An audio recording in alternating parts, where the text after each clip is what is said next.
गीता जब अपनी चाल में सफल हो ही रही थी, तब एक आवाज ने उसका सारा खेल बिगाड़ दिया था। जब उसने पीछे मुड़कर देखा तो ये आवाज किसी और की नहीं बल्कि गीता के प्यारे भाई सिद्धांत की थी। ये देखकर गीता का दिल ही टूट गया था। जिस भाई के साथ वो मिलकर गौतम को फंसाना चाहती थी, अब वही गौतम के साथ खड़ा हो गया था। गीता ने सिद्धांत के ऊपर चिल्लाते हुए कहा, ये क्या बकवास कर रहा है तू? इस लड़की बाज की गर्दन पर लिपस्टिक का निशान तेरी वजह से कैसे आ सकता है? ये कहकर गीता ने अवनी की तरफ देखा और उसको उकसाते हुए कहा, बेटा, इसके पास से तो शराब की बदबू आ रही है। जरूर ये नशे में किसी लड़की के बिस्तर पर जाकर रंगरलिया मनाकर आया है। तभी गीता दौड़कर रसोई में रखी झाड़ू को उठाकर लाई और गौतम को मारने ही वाली थी कि सिद्धांत उसके ऊपर चिल्लाते हुए बोला, दीदी तुम समझ क्यों नहीं रही हो? मैं कह रहा हूं कि इसमें गौतम की कोई गलती नहीं है, फिर भी आप नहीं मान रही हो।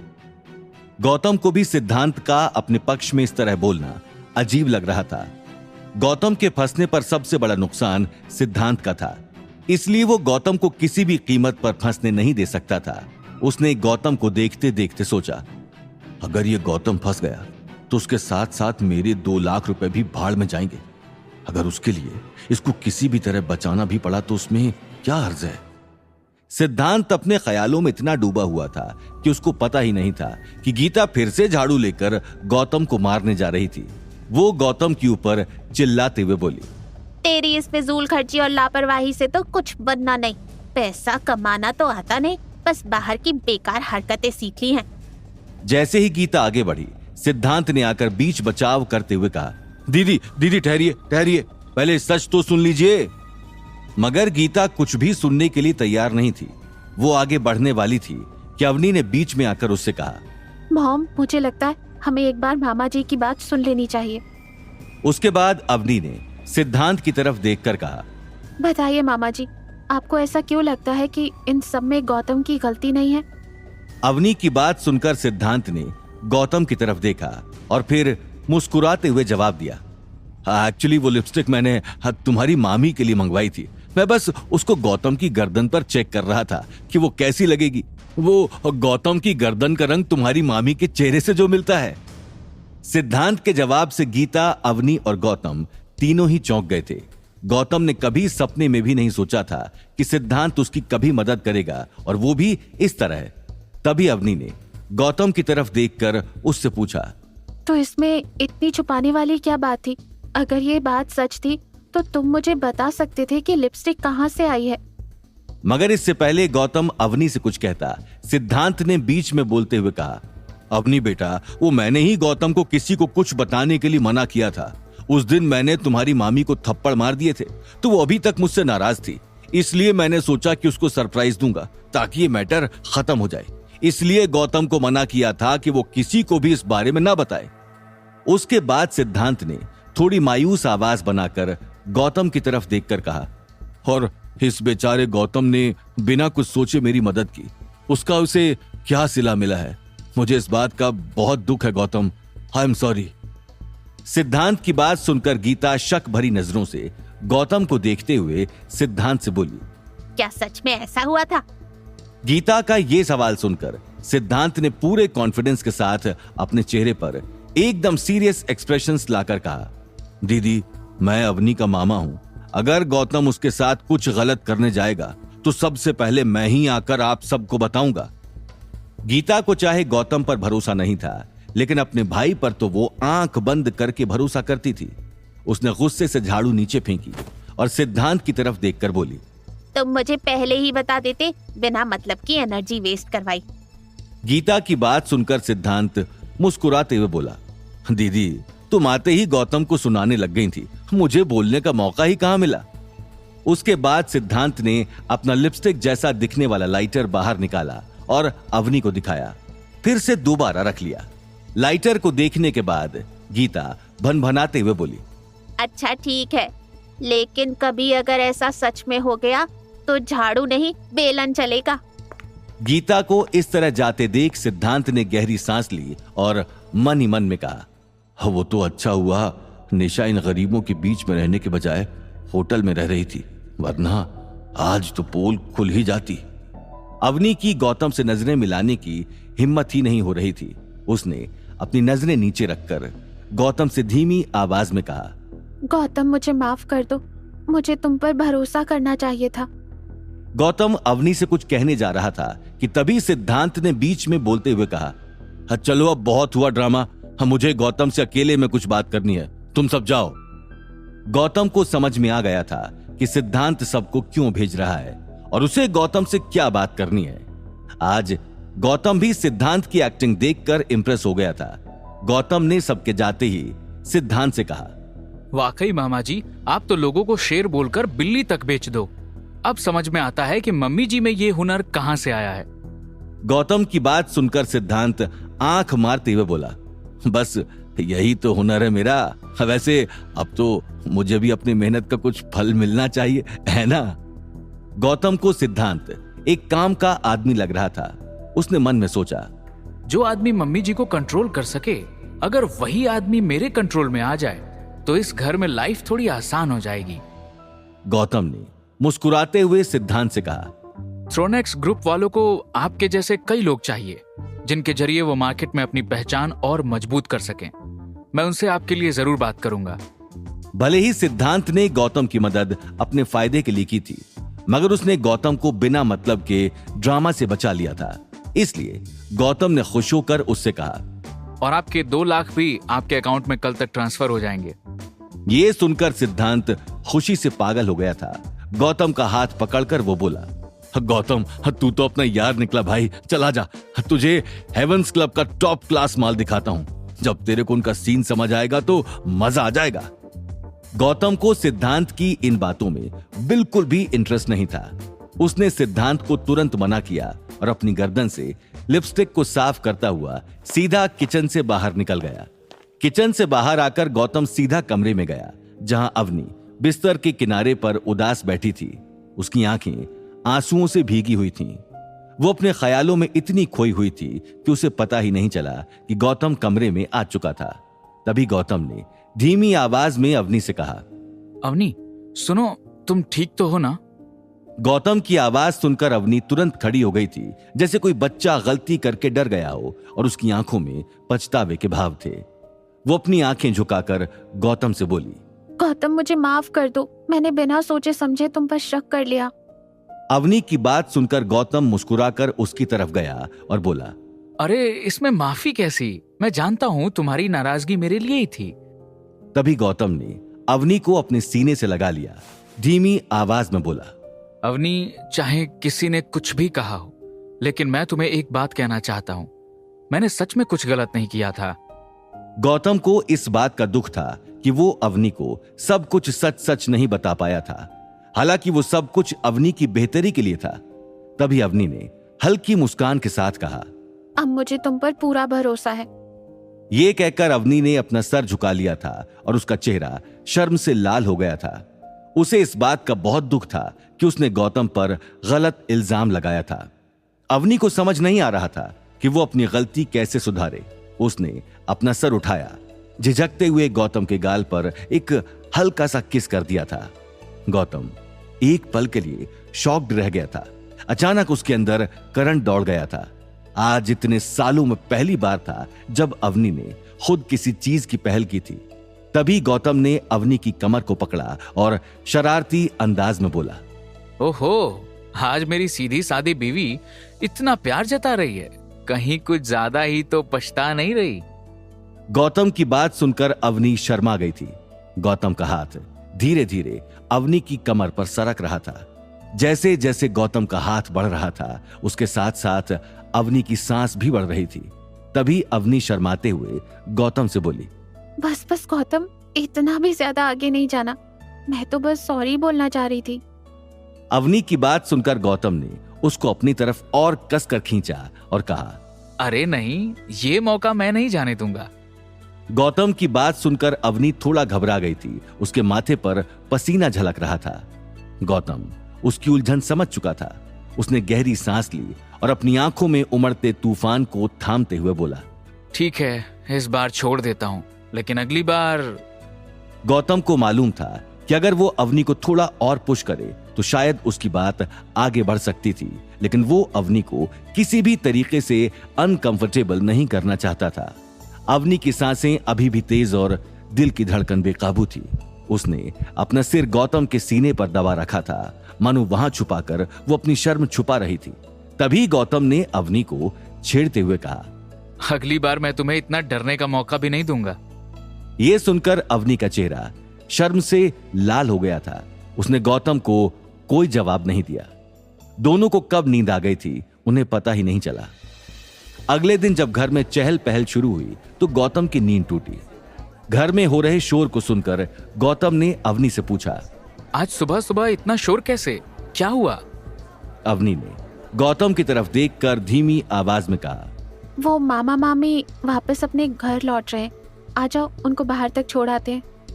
गौतम और अवनी सिद्धांत और निशा को छोड़ने के लिए बाहर दरवाजे तक गए। उन दोनों के जाने के बाद गौतम ने अवनी की तरफ देखकर कहा, अवनी, मैं तुम्हें कुछ बताना चाह रहा था। मैं कुछ वक्त के लिए अपने घर जाना चाह रहा हूँ। मुझे कुछ पर्सनल बिजनेस के काम भी हैं और मैं अपने घर के हालचाल भी पता कराऊंगा। यह सुनते ही गीता, जो कि पास नहीं खड़ी थी, उसके कान खड़े हो गए। वो फ्रस्ट्रेशन में बड़बड़ाती हुई गौतम से बोली, क्या तुम अपने घर जा रहे हो? तुम चले जाओगे तो घर का काम कौन देखेगा? मुझे तो लग रहा है अवनी ये बस वहाँ मजे करने जा रहा है। गीता की बात सुनकर गौतम को गुस्सा आ गया था, मगर इससे पहले कि गौतम कुछ कहता, अवनी ने गीता को जवाब दिया, मॉम, गौतम सिर्फ घर के काम करने के लिए नहीं है।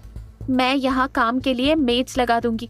पहले आप कहती थी कि गौतम कुछ काम नहीं करता, और अब जब वो कुछ करने जा रहा है तो उसमें भी आपको परेशानी है। अवनी की बात सुनकर गीता उसका हाथ खींचकर उसको एक तरफ लेकर गई और धीमी आवाज में बोली, बेटा तू समझ नहीं रही है, जरूर बात कुछ और है। परिवार का बताकर ये कहीं और जा रहा होगा, और मुझे डर है कि वहाँ जाकर ये किसी आवारा लड़की के चक्कर में ना पड़ जाए। गीता की इस बात को गौतम ने सुन लिया था।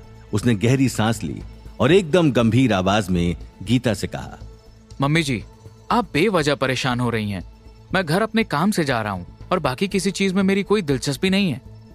गौतम की बात सुनकर गीता ने उससे कहा, ठीक है फिर, कहाँ है तुम्हारा घर? एड्रेस बोलो। गौतम गीता को रंजोर के बारे में नहीं बताना चाहता था। मम्मी जी, छोटा सा गांव है जैसलमेर के पास। गांव से हो तुम? तो फिर तुम्हारी वो आंटी इतनी चमक छल्लो क्यों बनती फिरती है? मम्मी जी, बुआ सा का गुस्सा जितना तेज है उनके कान भी उतने ही तेज। कहीं उन्होंने सुन लिया कि आप उनके बारे में फिर से ऐसी वैसी बातें कर रही हैं तो पता नहीं क्या होगा। मैंने कहा कुछ? मैं तो सिर्फ मदद करना चाह रही थी। तुम्हारे मामा के भी जैसलमेर में बहुत जानने वाले हैं। मैं तुम्हारे मामा को कह दूंगी तुम पर नजर रखे। गीता की बात सुनकर अवनी ने मुस्कुराते हुए उससे कहा, ये बिल्कुल सही रहेगा मॉम। गौतम इतने साल बाद वापस जा रहा है। मामा जी वहाँ गौतम के रहने का भी इंतजाम कर देंगे और उसके लिए बाकी चीजों की भी व्यवस्था कर देंगे। जैसे ही गीता ने अवनी की बात सुनी तो वो एक पल के लिए ब्लैंक हो गई थी। उसके दिमाग में एक ख्याल आया, अगर ये मेरे भाई के घर रहेगा तो बिना मतलब उसका खर्चा होगा। मैं अपने भाई के साथ गलत होने नहीं दे सकती। तभी गीता ने पलटते हुए अवनी से कहा, अरे छोड़ो बेटा, गौतम वहाँ बिना मतलब परेशान हो जाएगा। गौतम कोई बच्चा थोड़ी ना है, खुद कहीं भी अपना ठिकाना ढूंढ लेगा। अवनी गीता के बदलते रूपों को देखकर गुस्से में आ गई थी। उसने गीता के ऊपर गुस्सा करते हुए कहा, अगर आप मामा जी को फोन नहीं करना चाहती तो कोई बात नहीं, मैं उन्हें फोन करके बता दूंगी कि गौतम वहाँ पर आ रहा है। गीता का चेहरा तमतमा गया था। वो घबराकर अवनी से बोली, अरे नहीं अवनी बेटा, मेरा मतलब वो नहीं था। अरे हाँ, वहाँ पर तुम्हारी एक रिश्तेदार भी तो है जिनकी शादी बंसल परिवार में हुई है, और उनके परिवार का तो घर बहुत बड़ा है। वो वहाँ पर बहुत बड़े बड़े बिजनेसमैनों को भी जानते हैं। गौतम को उनसे बहुत मदद मिलेगी वहाँ पर।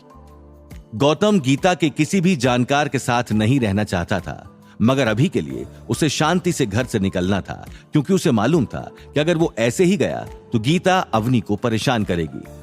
तभी अवनी ने गीता से कहा, पर मॉम, मुझे जहाँ तक पता है वो आंटी तो काफी बीमार है। अवनी की बात सुनकर गीता मुस्कुराते हुए बोली, अरे बीमार हुई तो क्या हुआ, ये अपनी वो अजीबो गरीब दवाइयाँ पिलाकर उनको सही कर देगा। तू रुक, मैं अभी उसको फोन करके बताती हूँ। तभी गीता ने शिमला आंटी को फोन किया और उसे सारी बात के बारे में बताया। फिर खुश होकर अवनी से बोली, तुम्हारी शिमला आंटी बहुत खुश हो गई है। अब तो गौतम के बिना उन्हें चैन ही नहीं आएगा। चलो गौतम बेटा, तुम तो जाने की तैयारी करो। गौतम चुपचाप मुस्कुरा रहा था। उसे पता था इस सफर में कुछ न कुछ गड़बड़ जरूर होने वाली है। गौतम जब अपने घर पहुंचेगा तो क्या उसे वहां किसी ऐसी साजिश का सामना करना पड़ेगा जिसका उसे अंदाजा भी नहीं था। आखिर शिमला आंटी के घर जाने के पीछे गीता का असली इरादा क्या था?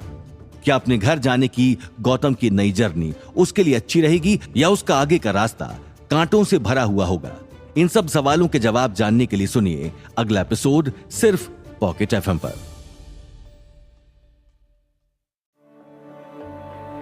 गौतम ने अब अपने घर जाने की तैयारी शुरू कर दी थी, मगर जाने से पहले वो अभिनव को बिजनेस से रिलेटेड सारी बातें समझाने के लिए गया हुआ था।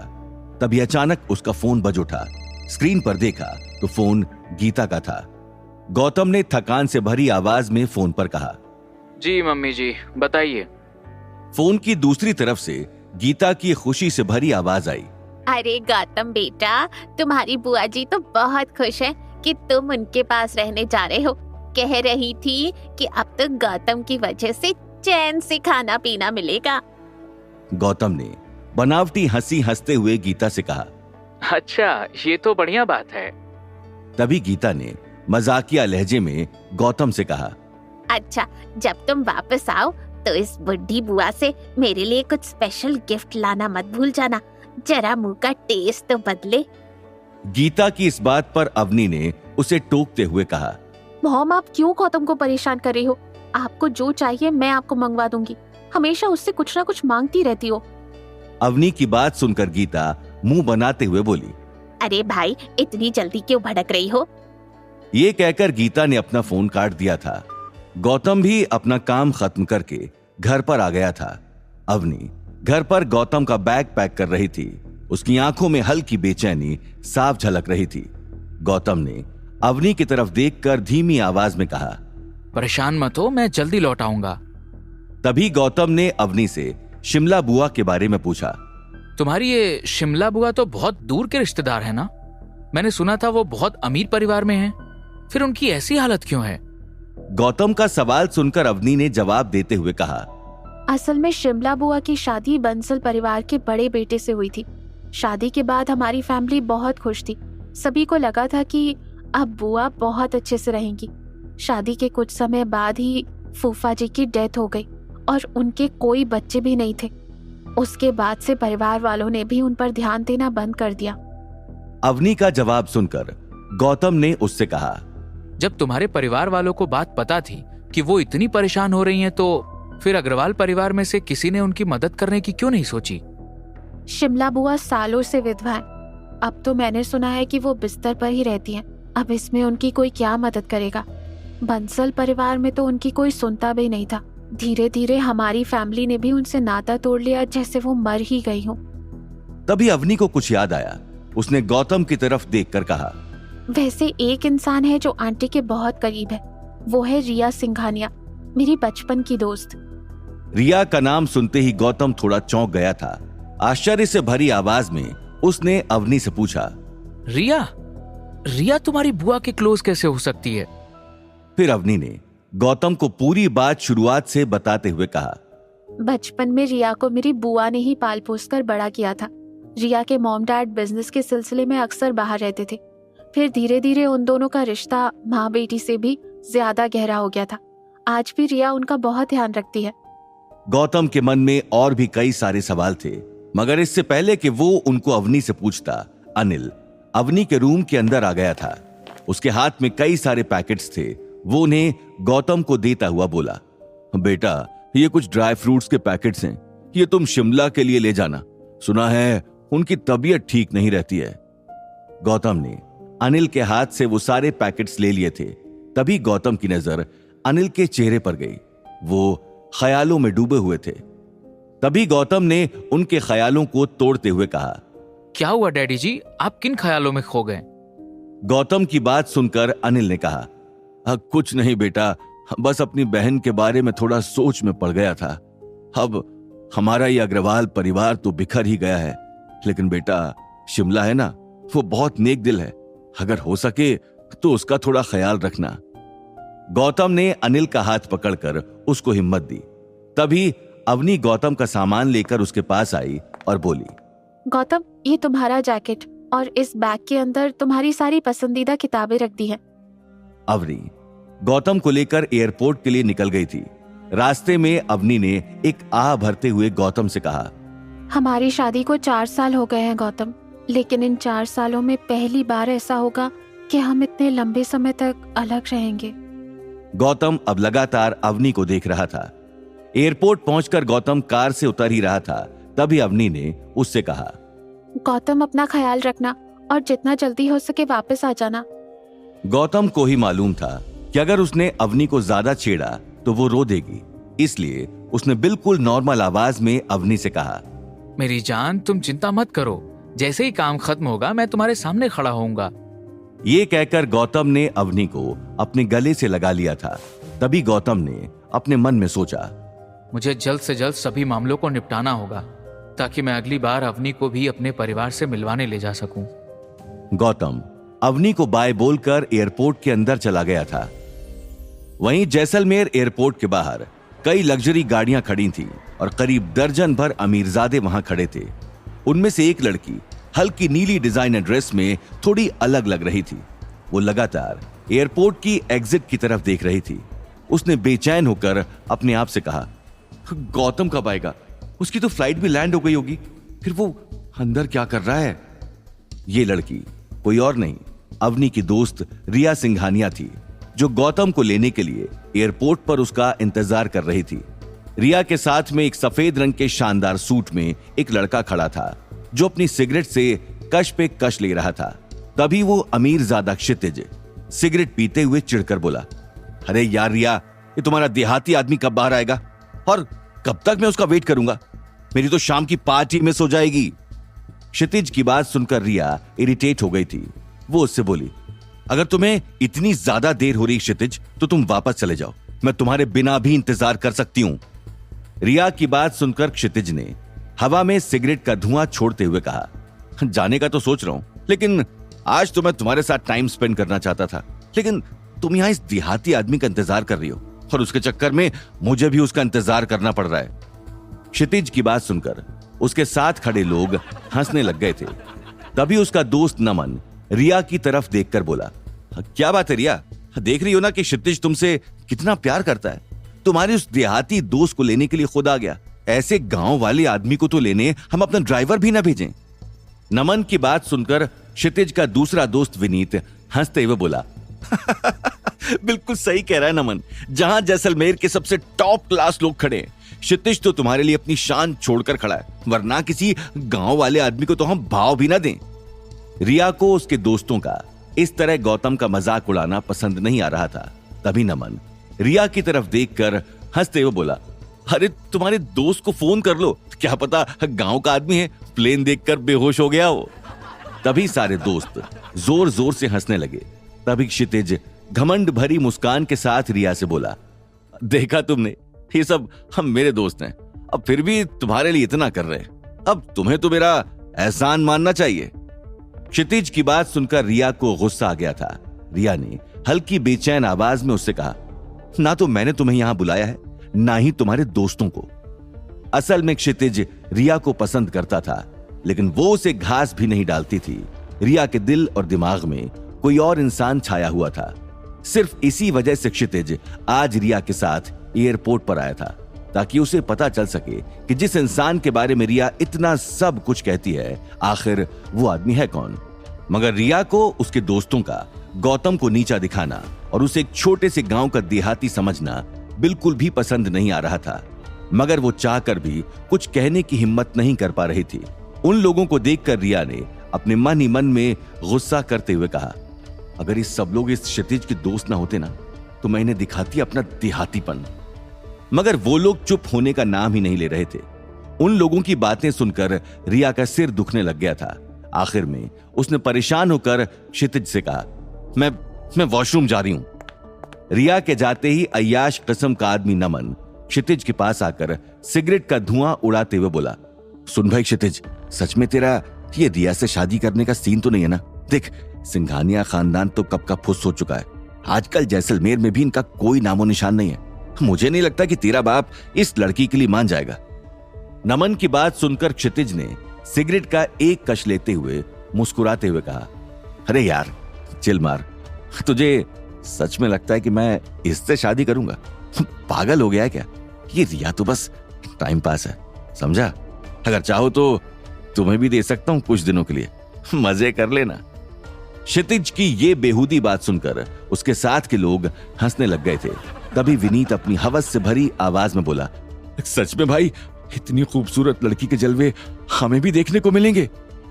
विनीत की बात सुनकर क्षितिज ने अपने कंधे उचकाते हुए कहा, अरे भाई, अच्छी चीजें दोस्तों के साथ बांटनी चाहिए ना। मैं पहले उसे ट्राई कर लूंगा, उसके बाद तुम लोग मस्ती कर लेना। रिया जैसे लोग हमारे स्टेटस के लिए खिलौना ही है। शादी तो मैं किसी अपने लेवल की लड़की से करूंगा, ये रिया उसके लायक नहीं है। क्षितिज की बात पर उसके दोस्त ने एग्री करते हुए कहा, बिल्कुल सही कहा, आखिर रिया जैसी की औकात ही क्या है, बस शक्ल अच्छी है। कुछ महीने पहले बहुत एटीट्यूड दिखाती थी, लेकिन अब उसके पास वो स्टेटस कहां। अगर तुम्हारे जैसा आदमी उसके पीछे ना होता तो हम तो उसे घास भी ना डालते। तभी रिया जल्दी से वापस आ गई थी। रिया को आते देख क्षितिज ने तुरंत आंख से इशारा किया और बातचीत तुरंत बंद हो गई।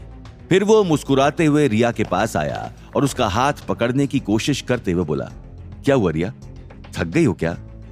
रिया ने झटके से अपना हाथ खींच लिया और कहा, नहीं, मैं ठीक हूं। क्षितिज की आंखों में एक पल के लिए झुंझलाहट चमकी, मगर उसने फौरन अपने चेहरे पर नकली मुस्कान चिपका ली थी। तभी एयरपोर्ट के गेट से कुछ लोग बाहर निकलते दिखे। उनमें से एक नौजवान आम से कपड़ों में अपना सूटकेस खींचते हुए बाहर आया। रिया की नजर जैसे ही उस पर पड़ी, उसकी आंखों में खुशी की चमक दौड़ गई। वो जोश में उसके पास दौड़ती हुए गई और बोली, वेलकम मिस्टर गौतम, फाइनली आप जैसलमेर आ ही गए। गौतम रिया को एयरपोर्ट पर देखकर चौंक गया था। उसने आश्चर्य से भरी आवाज में रिया से पूछा, रिया तुम यहाँ कैसे?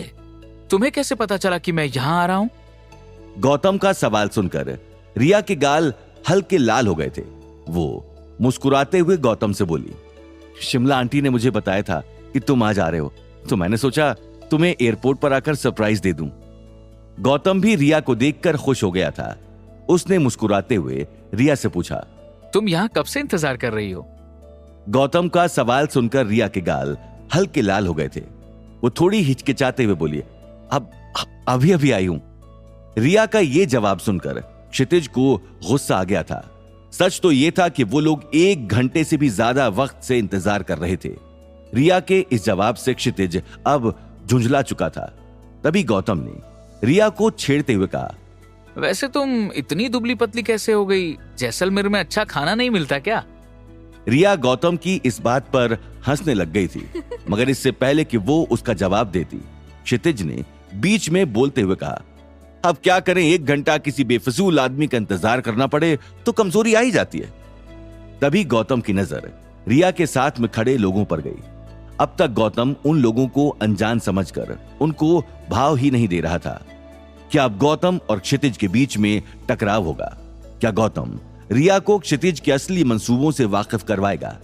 क्या रिया का एयरपोर्ट पर गौतम को इस तरह मिलना गौतम की जिंदगी में नई परेशानियों की लहर की शुरुआत करेगा? इन सब सवालों के जवाब जानने के लिए सुनिए अगला एपिसोड सिर्फ पॉकेट एफएम पर। रिया की आंखें गौतम के चेहरे पर टिकी थीं और उसका दिल धक धक कर रहा था। उसकी आंखें चमक रही थीं। तभी क्षितिज ने मुस्कुराते हुए दोबारा गौतम के ऊपर ताना मारते हुए कहा, अरे वाह रिया, जरा अपने छोटे से स्टेटस के दोस्त से हमें भी तो मिलवाओ, वो तो हमें देख भी नहीं रहा है।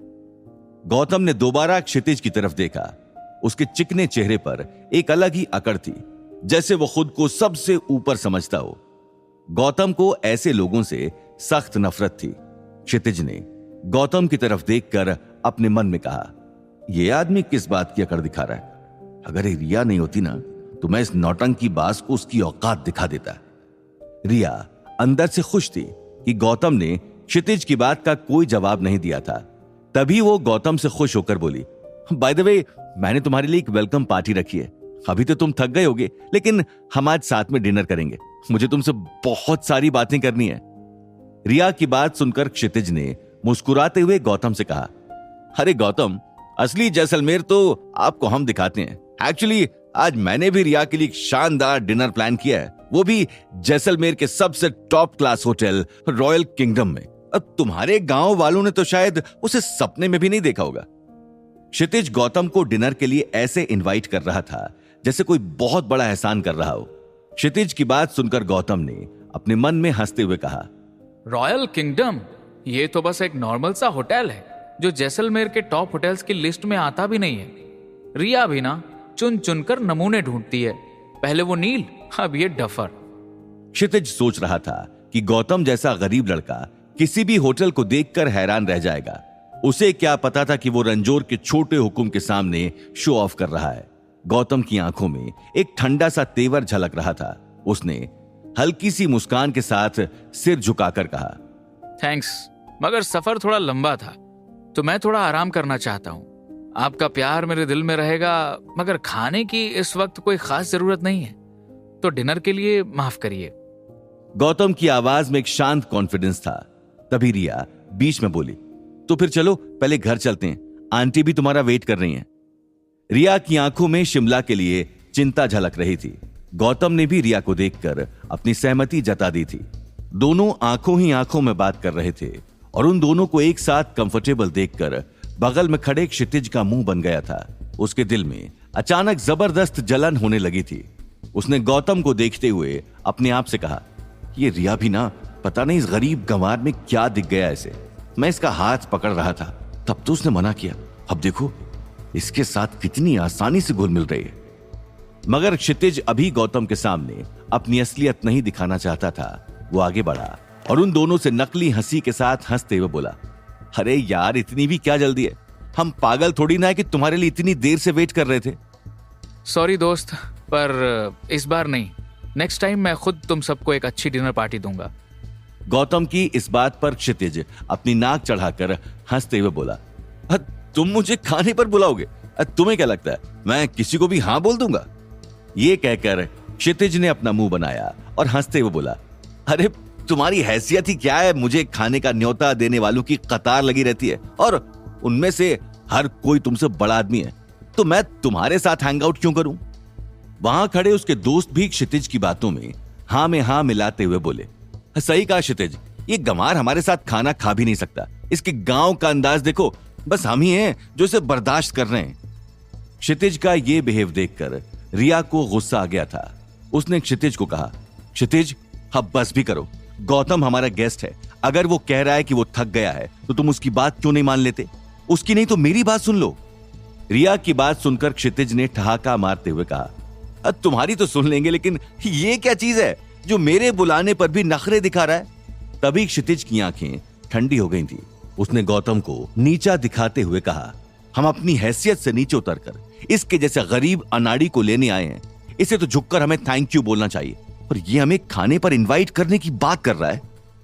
गौतम अब तक इसलिए चुप था क्योंकि वो जिस काम के लिए आया था उसे जल्दी से खत्म करके जाना चाहता था, बिना ज्यादा लोगों को पता चले कि वो यहाँ रंजोर के इतने पास है। लेकिन तभी नमन ने क्षितिज को भड़काते हुए कहा, अरे वो तो क्षितिज की दिलदारी है, वरना इस आदमी की तो हमारे साथ बैठकर खाना खाने की औकात नहीं है। हम तो चैरिटी कर रहे थे जो किसी ऐसे गांव वाले के साथ खाना खाने की सोच रहे थे। नमन की बात सुनकर गौतम के चेहरे पर त्योरियां चढ़ गई थी, जिसे देखकर रिया डर गई थी। उसकी आंखें फैल गई थी। वो नहीं चाहती थी कि गौतम उन लोगों के ऊपर कोई एक्शन ले, इसलिए उसने कांपती हुई आवाज में क्षितिज से कहा, क्षितिज मुझे लगता है तुम लोगों को यहां से चले जाना चाहिए, हम बाद में मिलेंगे। क्षितिज ने रिया की बात पर कोई विशेष ध्यान नहीं दिया। वो गुस्से में आगे बढ़ा और गौतम को उंगली दिखाते हुए दहाड़ते हुए बोला, सुन, मैं तो सिर्फ रिया की इज्जत में तुझे यहां हमारे सामने खड़े भी होने दे रहा हूं। तेरा मन हो या ना हो, तुझे हमारे साथ चलना ही होगा, वरना उसका अंजाम क्या होगा वो तू सोच भी नहीं सकता। रिया क्षितिज की इन बातों से बहुत ज्यादा डर गई थी। गौतम ने रिया की घबराहट नोटिस की। जैसे ही रिया क्षितिज से माफी मांगने जा रही थी कि तभी एक ठंडी आवाज हवा में गूंज उठी। कोई जरूरत नहीं है इन लोगों से माफी मांगने की। ये लोग तुम्हारे और मेरे साथ खड़े होने के लायक भी नहीं है। ये सुनते ही रिया का चेहरा एकदम सख्त हो गया था और उसकी सांसें थम गई थीं और दिमाग सुन्न हो गया था। क्षितिज का चेहरा तो गुस्से से लाल हो गया था, उसकी आंखें तन गई थीं और चेहरे पर घमंड उभर आया था। वो झटके से आगे आया और गौतम के ऊपर गुस्से में दहाड़ते हुए बोला, क्या कहा तूने? हिम्मत कैसे हुई तेरी मुझसे इस तरह बात करने की? मगर इससे पहले कि क्षितिज की बात पूरी हो पाती, गौतम ने आसपास बह रही हवा को अपने काबू में करते हुए कहा, इसको इतनी जोर से फेंकना इसका घमंड भी इसके साथ साथ टूट जाए। किसी को समझ नहीं आया कि आखिर गौतम क्या कर रहा है। गौतम बिना किसी डर के बस क्षितिज की ओर देख रहा था। उसकी नजरें बर्फ की तरह ठंडी और कठोर होती जा रही थी। तभी अचानक एक बहुत तेज हवा का बवंडर आया और उसने क्षितिज को उछालकर पीछे फेंक दिया।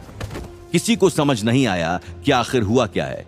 क्षितिज को ऐसा महसूस हुआ जैसे किसी अदृश्य ताकत ने उसे पीछे धकेल दिया और वो घबरा गया था। क्षितिज का चेहरा पीला पड़ गया था। उसने गुस्से से तमतमाते हुए गौतम से कहा, अच्छा, बहुत हिम्मत है तेरे अंदर, लेकिन याद रख ये जैसलमेर है, तेरा गांव देहात नहीं। हवा का झोंका तुझे हर बार नहीं बचाएगा।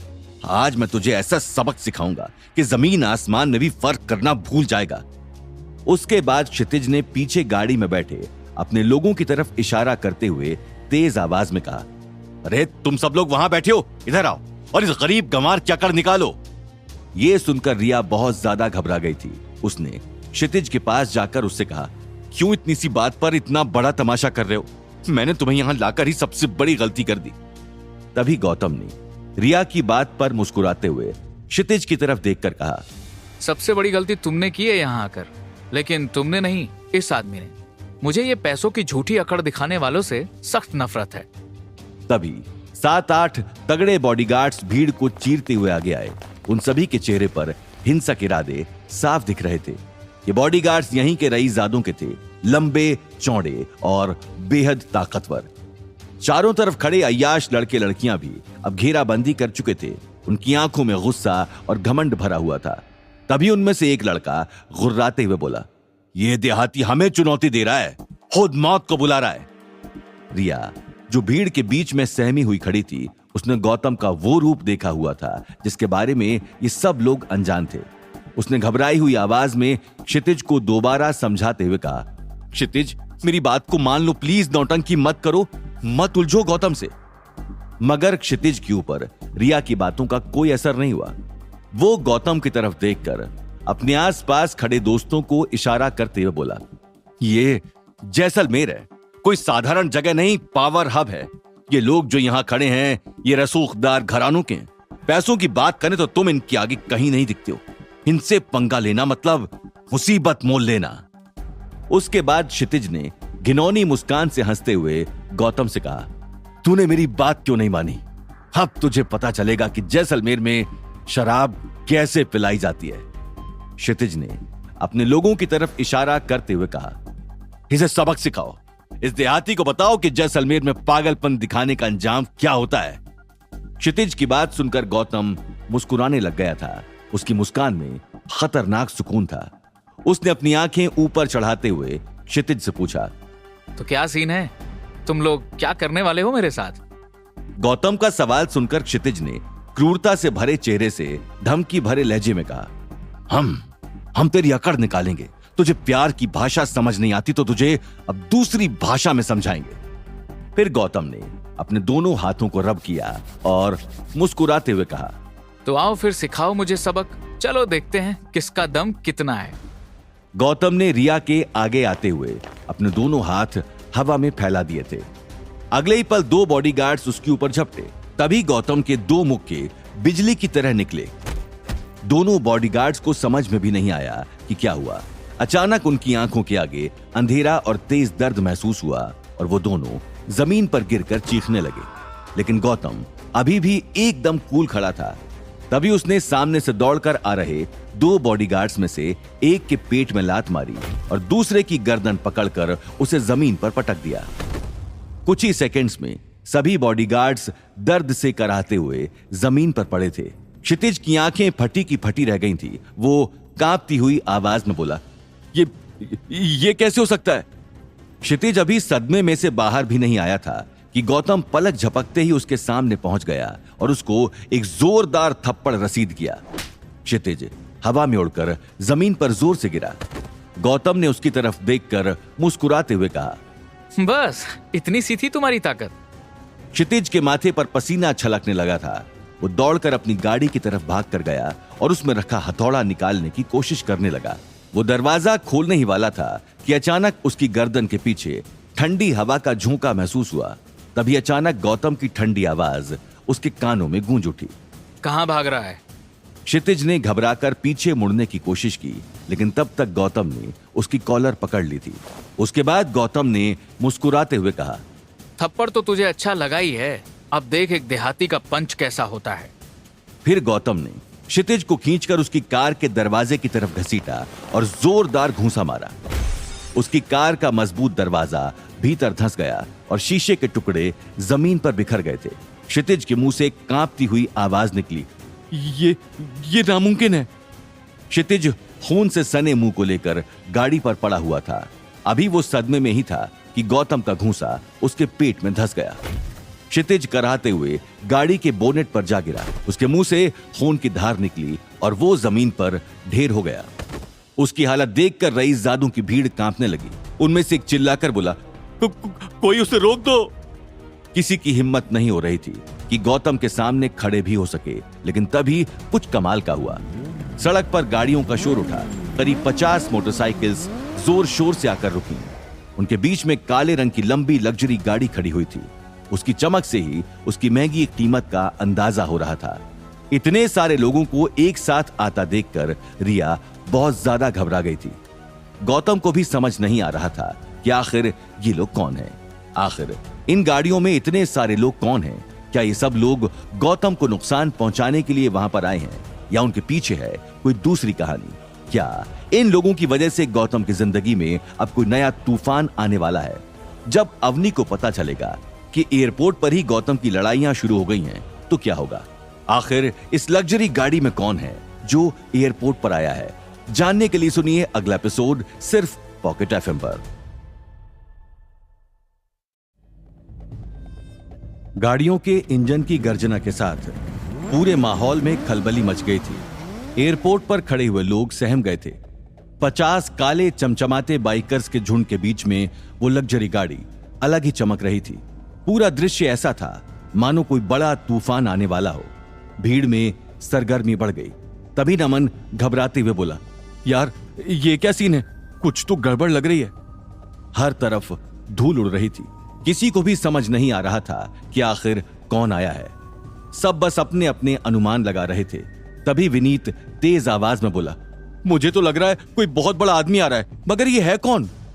उस लग्जरी गाड़ी की नंबर प्लेट पर सिर्फ 1 लिखा हुआ था। उस नंबर प्लेट को नमन पहचान गया था। उसके माथे पर पसीना आ गया था। उसके होश उड़ गए थे। वो क्षितिज की तरफ देखकर बोला, ये तो बाशान टाइगर की गाड़ी है, मगर ये यहां कैसे टपक पड़ा? गौतम एकदम मजबूत निगाहों से उस आदमी को देख रहा था। उसे समझ नहीं आ रहा था कि बाकी सारे लोग इतना क्यों डर रहे हैं। तभी विनीत क्षितिज की तरफ देखकर बोला, गए काम से, ये इलाका तो बाशान टाइगर का है। जरूर हम लोग कोई गड़बड़ कर बैठे हैं और उससे पता चल गया। सारे अमीरजादे जो थोड़ी देर पहले अपने आप को हीरो समझ रहे थे, अब पसीने पसीने हो गए थे। यहां तक कि रिया का चेहरा भी सफेद पड़ गया था और उसकी हथेलियां ठंडी हो गई थी।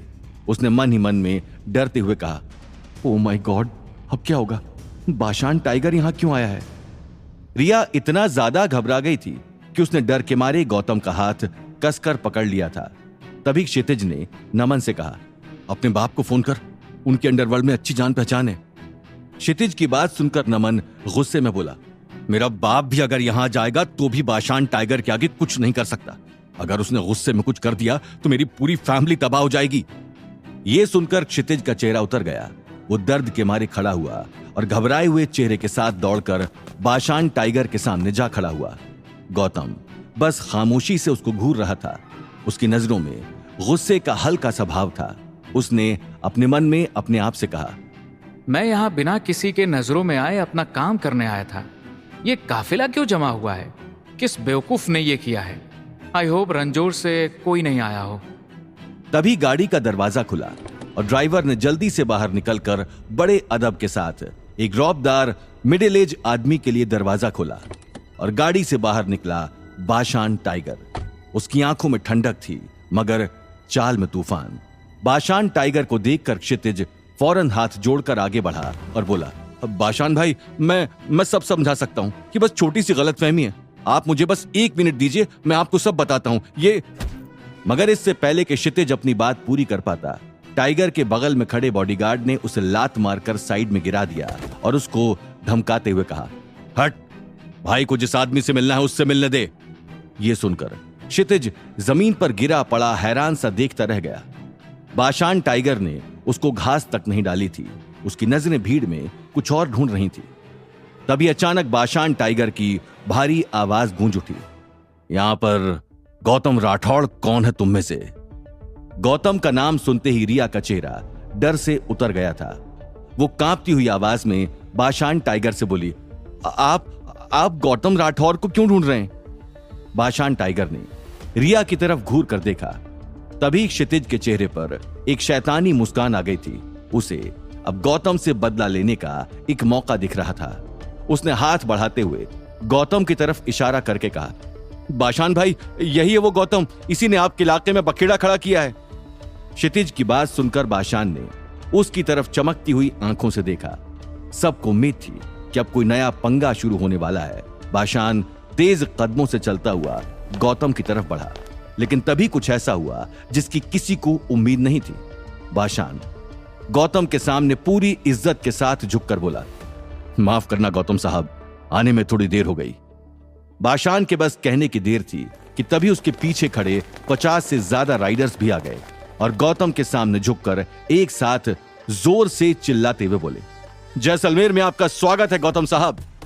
ये जोरदार सख्त आवाज पूरे आसमान में गूंज उठी थी। सारे आदमी गौतम के सामने एकदम लाइन में खड़े थे।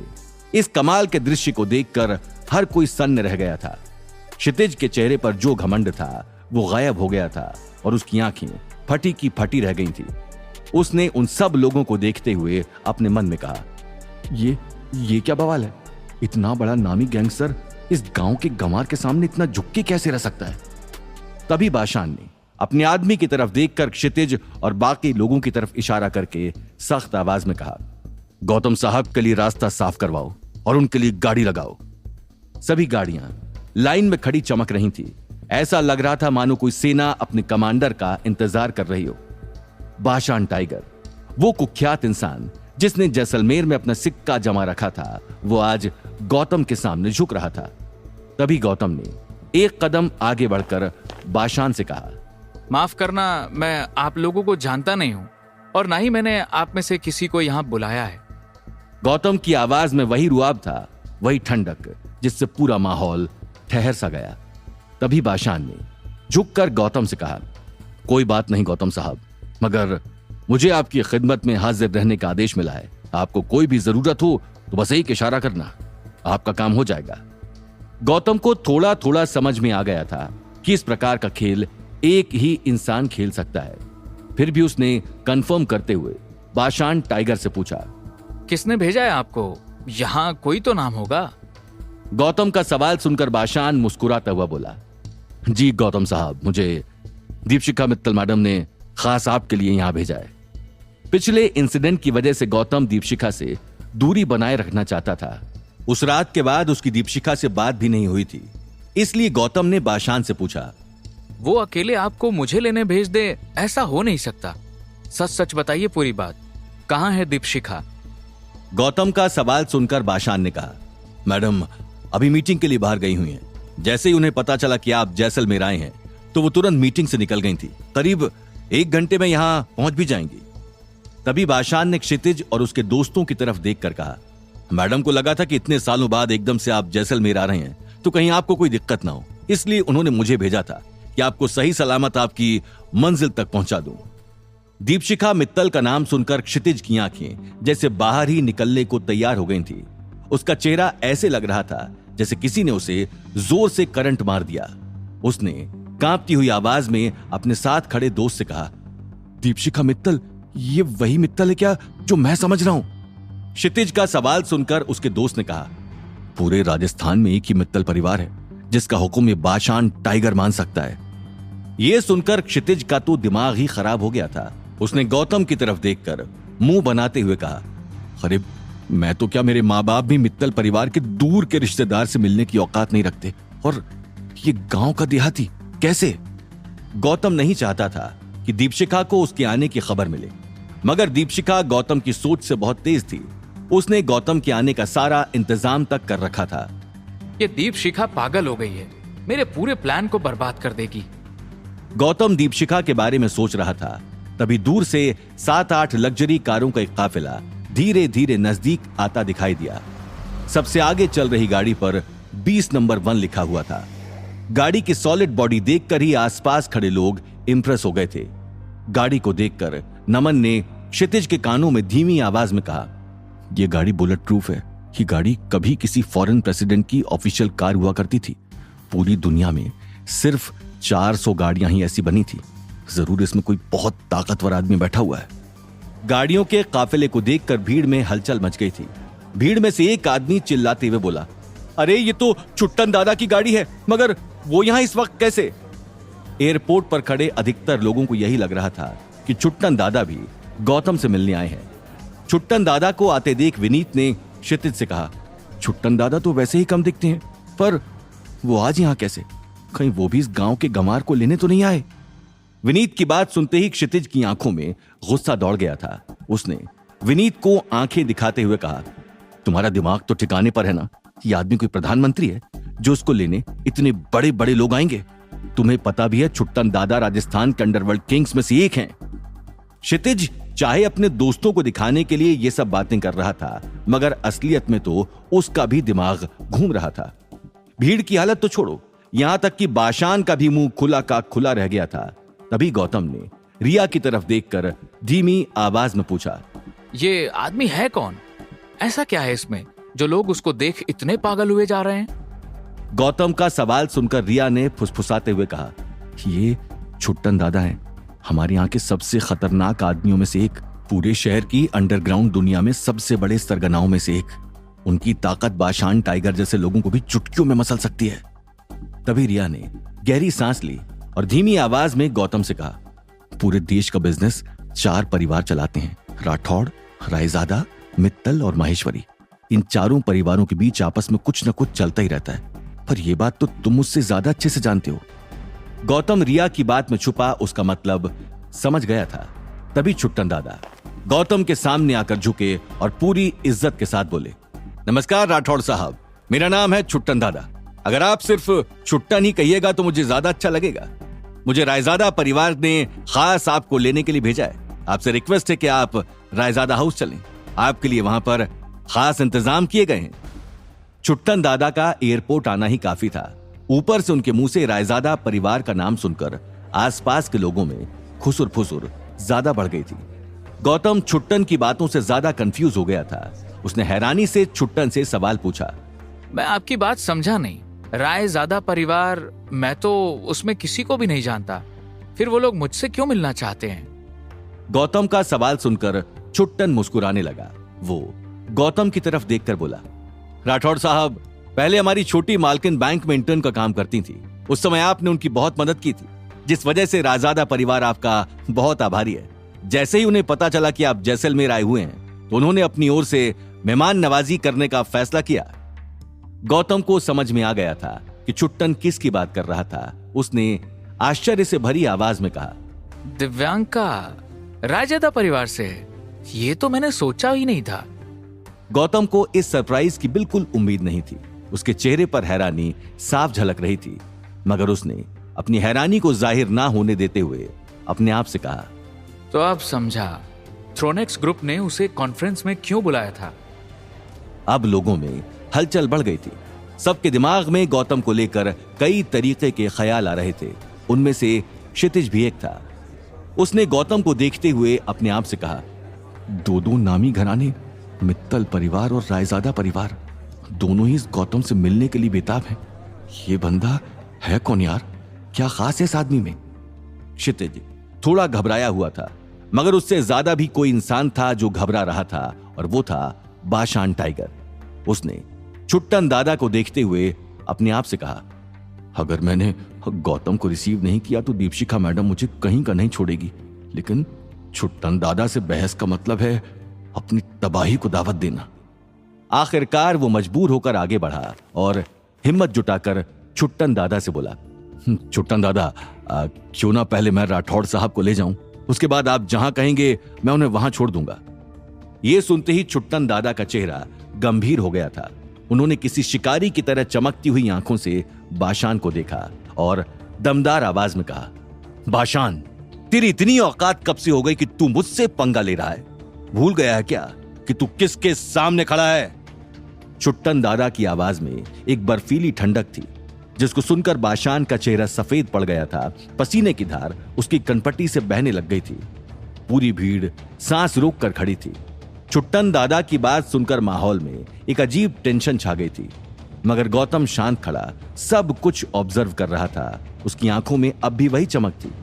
चमक के साथ साथ कुछ सवाल थे जो वहां खड़े सब लोगों के दिमाग में घूम रहे थे। क्या छुट्टन दादा टाइगर को आसानी से गौतम को ले जाने देंगे?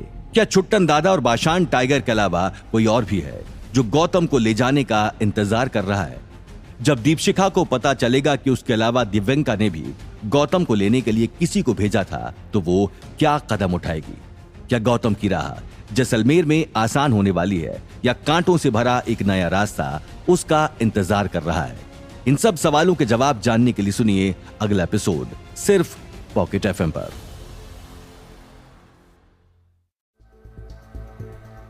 एक तरफ जहां बाशान टाइगर गौतम को अपने साथ ले जाना चाहता था, वहीं दूसरी तरफ छुट्टन दादा ने भी गौतम को ले जाने की तैयारी कर ली थी। बाशान को पता था कि अगर वो गौतम को ले जाने में नाकामयाब रहा तो उसकी खैर नहीं है, इसलिए उसने एक और कोशिश करते हुए मुस्कुराते हुए छुट्टन दादा से कहा, दादा, आप तो बड़े हैं, आपको तो मालूम है कि सब्र का फल मीठा होता है। आज मैं राठौड़ साहब को ले जाता हूं और कल मैं खुद उनको रायजादा परिवार के हवाले कर दूंगा। बाशान की बात सुनकर छुट्टन दादा की त्योरियां चढ़ गई थी। वो एकदम गंभीर लहजे में बाशान से बोले, लगता है तुझे ज्यादा ही चर्बी चढ़ी हुई है। अगर आज वापस सही सलामत जाना चाहता है तो मुझसे ज्यादा बहस मत कर। छुट्टन दादा की आवाज में एक ठंडक थी जो माहौल को और ज्यादा गंभीर बना रही थी। उसके बाद वो तुरंत गौतम के पास गए और पूरे सम्मान से झुककर बोले, राठौड़ साहब, आप मेरे साथ चलिए। गौतम को उन दोनों को देखकर अंदर ही अंदर हंसी आ रही थी। तभी छुट्टन दादा के 20 से ज्यादा आदमी काले कपड़ों में गौतम के सामने झुके और एक साथ तेज आवाज में बोले, गौतम सर, आप हमारी जिम्मेदारी हैं, आइए, रायजादा परिवार आपका इंतजार कर रहा है। आवाज में इतना कड़कपन था कि पूरा माहौल उससे गूंज उठा था। गौतम उन सब से कुछ कहने ही वाला था कि तभी 3 शानदार एसयूवी गाड़ियों में दर्जन भर लोग उतरे और तेजी से उनकी तरफ आने लगे। ये सब व्हाइट कलर के कोट पहने हुए थे, जिनको देखकर डॉक्टर वाली फीलिंग आ रही थी। तभी उनमें से एक आदमी ने एकदम कड़क आवाज में कहा, गौतम सर आज नेशनल मेडिकल सेंटर के मेहमान हैं, हम उन्हें लेने आए हैं। गौतम को समझ नहीं आ रहा था कि आखिर ये चल क्या रहा है। एक के बाद एक नए लोग उसे लेने के लिए एयरपोर्ट पर आए जा रहे थे। तभी गौतम ने माहौल को थोड़ा हल्का करते हुए कहा, थोड़ी देर और यहीं रुक जाते हैं, क्या पता कोई और भी आ रहा है मुझे लेने। गौतम की बात सुनकर रिया के चेहरे पर हंसी आ गई थी। तभी सारे सफेद कोट पहने हुए लोग गौतम के सामने आकर खड़े हो गए थे। सभी के चेहरे सख्त और एकदम सीरियस थे, जैसे किसी इंपॉर्टेंट मिशन पर हों। भीड़ में फुसफुसाहट शुरू हो गई। तभी विनीत ने उन सब को देखते हुए क्षितिज से कहा, भाई, ये लोग तो अलग ही चीज हैं। मैंने इनके बारे में सुना है कि खुद को किसी खानदानी रईस से कम नहीं समझते।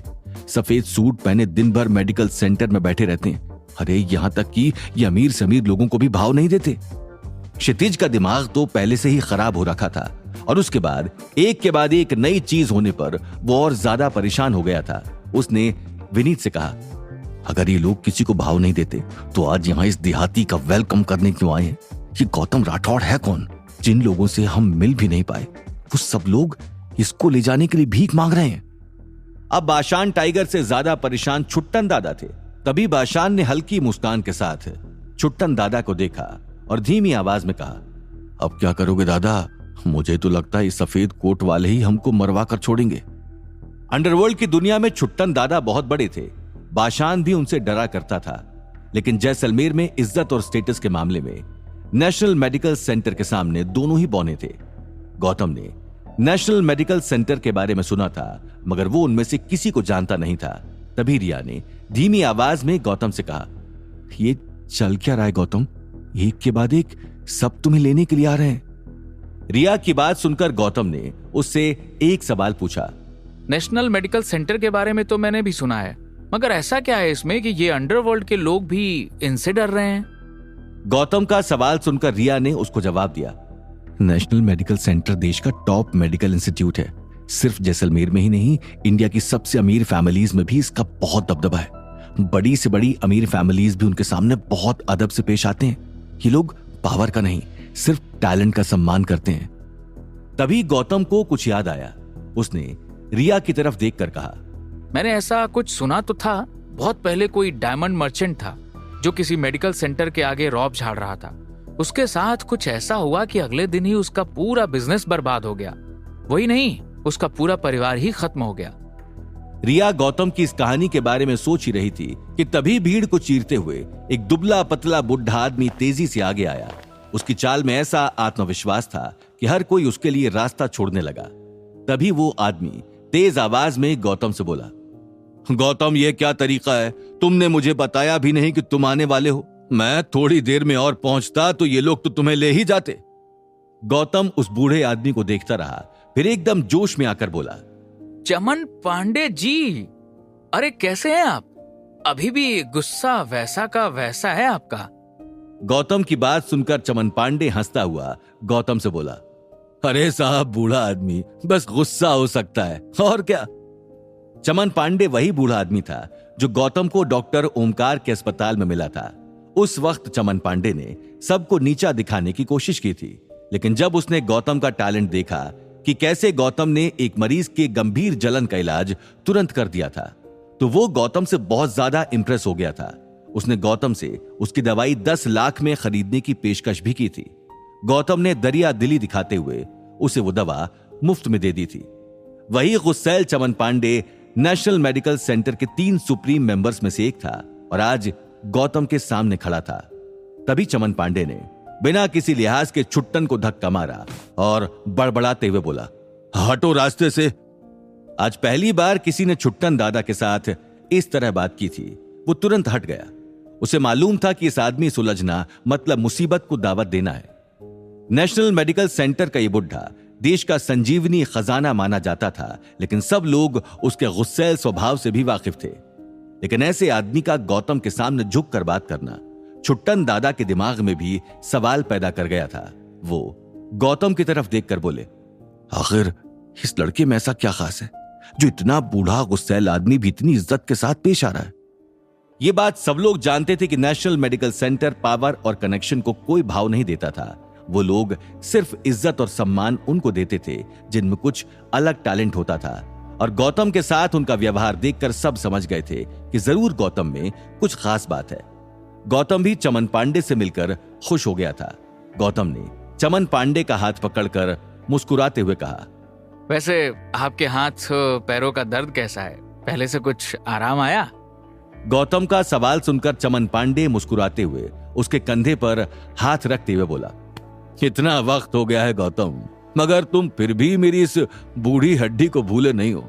आज तुम पहली बार हमारे यहाँ आए हो। नेशनल मेडिकल सेंटर ने ऑलरेडी तुम्हारे लिए वेलकम पार्टी रखी हुई है।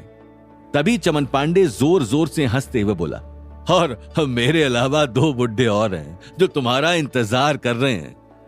चमन पांडे की बात सुनकर गौतम के चेहरे पर हंसी आ गई थी, लेकिन माहौल में पसरा तनाव अब और गहराने लग गया था। छुट्टन दादा और बाशान टाइगर के चेहरे पर पसीना छलक आया था।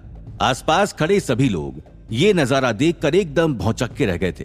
तभी भीड़ में से किसी ने तेज आवाज में कहा, अरे नेशनल मेडिकल सेंटर के 3 सीनियर मेंबर्स इस साधारण से आदमी का इंतजार कर रहे हैं। इसका मतलब ये आदमी कोई साधारण आदमी नहीं है। ये सुनकर क्षितिज चिढ़ गया था। उसने बड़बड़ाते हुए अपने दोस्त से कहा, लगता है कि नेशनल मेडिकल सेंटर भी बिक गया है। ऐसा क्या दिख रहा है इन लोगों को इस आदमी में, मुझे तो समझ नहीं आ रहा। क्षितिज की बात सुनकर उसका दोस्त धीमी आवाज में बोला, अरे नहीं क्षितिज भाई, जरूर इस आदमी में कुछ तो है।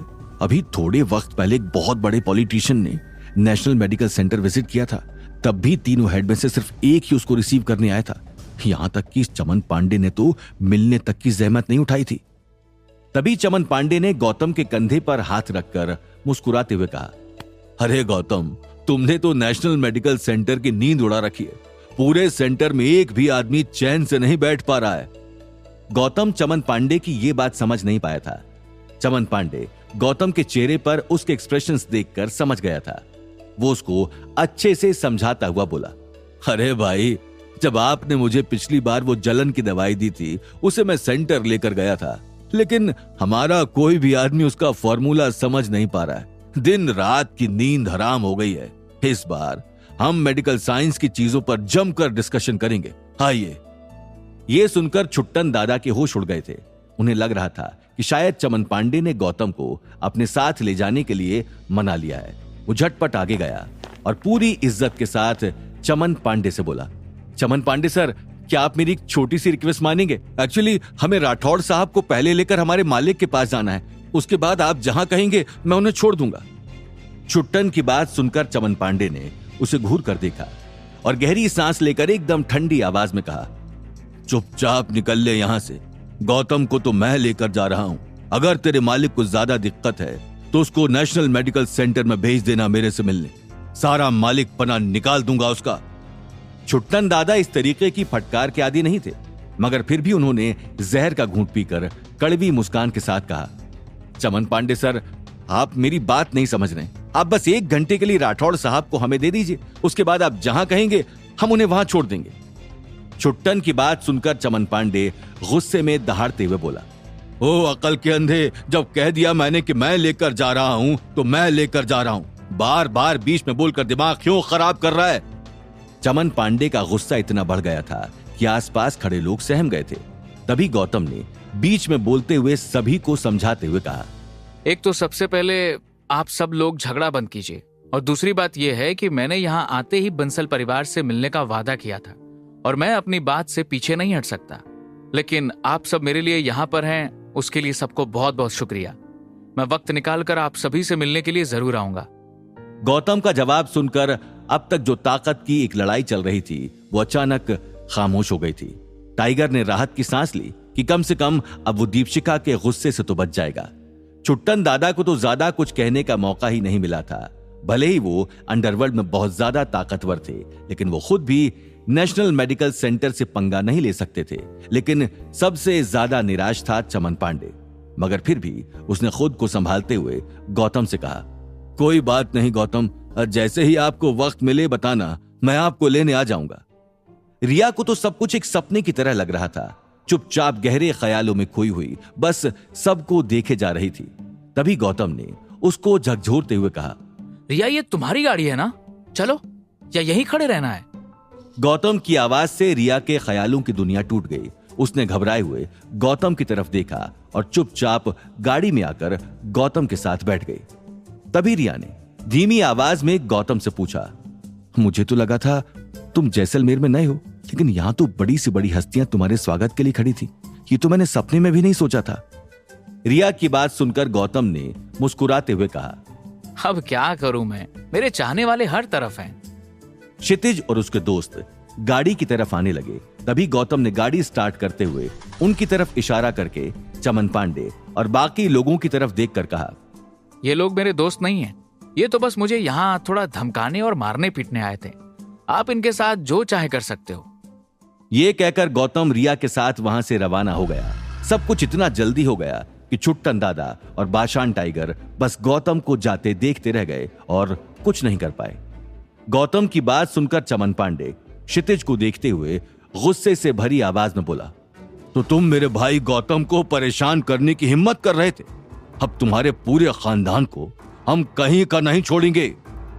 ये सुनते ही क्षितिज का चेहरा सफेद पड़ गया था। वो घबराते हुए बोला, नहीं चमन पांडे सर, मैं वो। तभी चमन पांडे ने अपने असिस्टेंट की तरफ इशारा करके कहा, पता करो ये किस खानदान का कीड़ा है। इसने हमारे जीनियस गौतम को परेशान करने का सोचा है। इसका मतलब है ये हमारे नेशनल मेडिकल सेंटर के खिलाफ खड़ा है। समझ गए ना तुम्हें क्या करना है? चमन पांडे की आवाज में इतना दम था कि क्षितिज के साथ साथ छुट्टन दादा और बाशान टाइगर भी घबरा गए थे। सभी के मन में अब सिर्फ एक ही सवाल था कि आखिर अब चमन पांडे क्या करेगा। चमन पांडे क्षितिज और उसके साथियों को सबक सिखाने के लिए क्या करेगा? क्या छुट्टन दादा और बाशान टाइगर भी चमन पांडे का साथ देंगे या कहानी में कुछ और होने वाला है? गौतम जब बंसल परिवार से मिलेगा तो वहां पर क्या होगा? क्या शिमला आंटी गौतम के लिए नई परेशानियां खड़ी करेंगी? जानने के लिए सुनिए अगला एपिसोड सिर्फ पॉकेट एफएम पर।